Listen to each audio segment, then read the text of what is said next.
All right, guys, we're doing a little project on the Cayman today. Since I bought this car, the spoiler has been broken. We finally just now got the button in from Pelican Parts. Thank you very much, Pelican Parts. These buttons are not cheap and they're not easy to find because you need to find the button setup you have and the color bezel you also have, which is difficult. And on a rare car like this, the Sport Kernel package, you need a sport button and the PASM button, and it is hard to find that. So here it is right here is the whole piece. This is actually from Porsche. This is the factory part from the dealership, right? You can see it has all the plugs in there. And so yeah, we're gonna switch this bad boy out. So let's get to it. Here we go. We are on the passenger side. All right. There was a little hole right here. There's a T30. You take out, and then this whole thing is gonna slip off backwards. Sorry, I'm holding the phone in one hand and screwed over there. Okay. And it's gonna slip back and off. Back and off. Jesus. Like that. And there's that. Let's do the other side. T20s. That fall on the floor is 2 of them. And then we're gonna take this essentially. Sketchy. Sketchy. You get a little zoom out. I'm gonna have to give my other hand a hold right here and tap from the back to pop the top out because I don't have enough hands to do that. Cut my cuticle in my hand and that one. Great. Okay, let's go ahead and pop this other side off, and we're getting closer. Okay. So the next thing I'm gonna do is pull out this screw right here. Let's go ahead and do that. Okay, same on the other side, so let's do that. So now we're gonna move this screw right here, this screw right there. It's gonna release that lower cup. So I took 2 hands, I pulled up on this. We're gonna flip this up and around. You can see it has the 2 clips on the back, right here, that go in these holes here. So whenever you put that in, we'll put those in first. It's got 2 clips that clip in the front, one right here and one right here. This thing's all scratched up. And then we're gonna go back here and we're gonna pull this piece here out. We're gonna reach in back here. I'm gonna pull up on that. Go up here, we're gonna pull up on this. Like that. Same the other side. I don't know if I can one-hand this or not. Hold on. I have a hard video to make because none of this stuff's one-handed and there's no tripod potential in here. There's that piece. We're gonna set that over there, and now that exposes everything. The worst part about this whole job is the angle you have to get at to get stuff out. So right here is the latch. We're gonna take this out.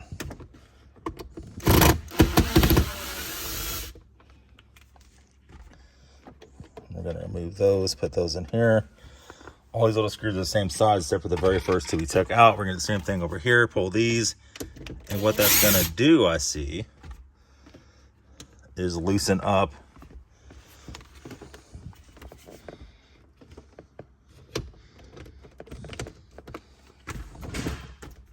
the bottom of this thing.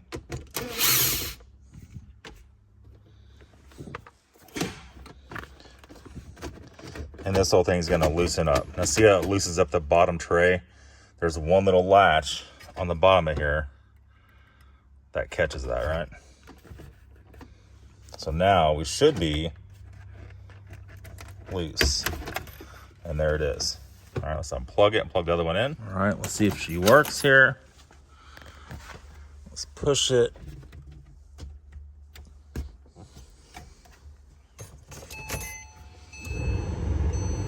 There you go, and it works.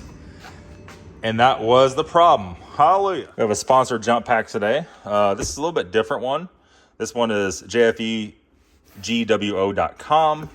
Put links in the description for this, by the way. And this is actually a little bit different deal. This is actually a 6,000 amp hour battery, a jump pack. And this has a built-in air compressor on the back. And all of our little jump packs we used in the past were all like 3,000 amp hour. This is 6,000. So this is a lot. And we have a few things here. We have a cigarette lighter plug-in charger. You can charge it off of that.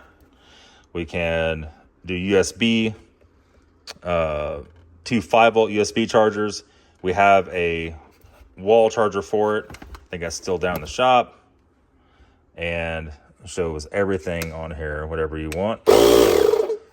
Compressor works very good. It has a meter on the side that shows what your percentage your battery's at. 2 very large LEDs on the side. And it definitely works out pretty good. I've been using this a little bit off and on the last few days. There's your port for your jump charger leads. And this looks like this, as most of these other ones do. The same type of leads.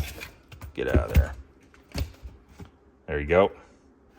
And looking to see, this one does not have that stupid button you have to push on like most of these have. You have to use a pin in your fingernail. This doesn't have that, so that's also a very good feature. Then in here we have a different end for not just airing up.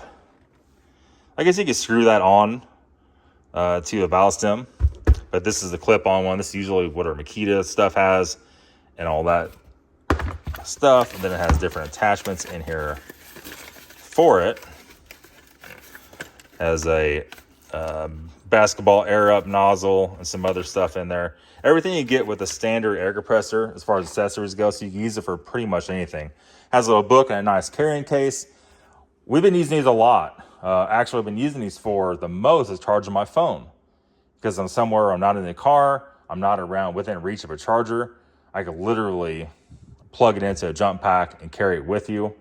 If you're traveling, you can use it for that. And you always have a bunch of jumps. Now, a 3,000 amp hour will jump my phone, I'd say 4 or 5 times, but a 6,000, you should get 10 or 11 or 12 jumps out of it.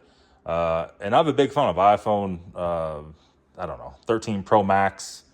So it has a good sized battery. If you have a smaller phone, it'll jump pack it even more. But we know in the past, these will actually jump a car a lot. So check it out, guys. Link will be in the description. And thank you to these guys very much for sending this over and sponsoring this video. See y'all later.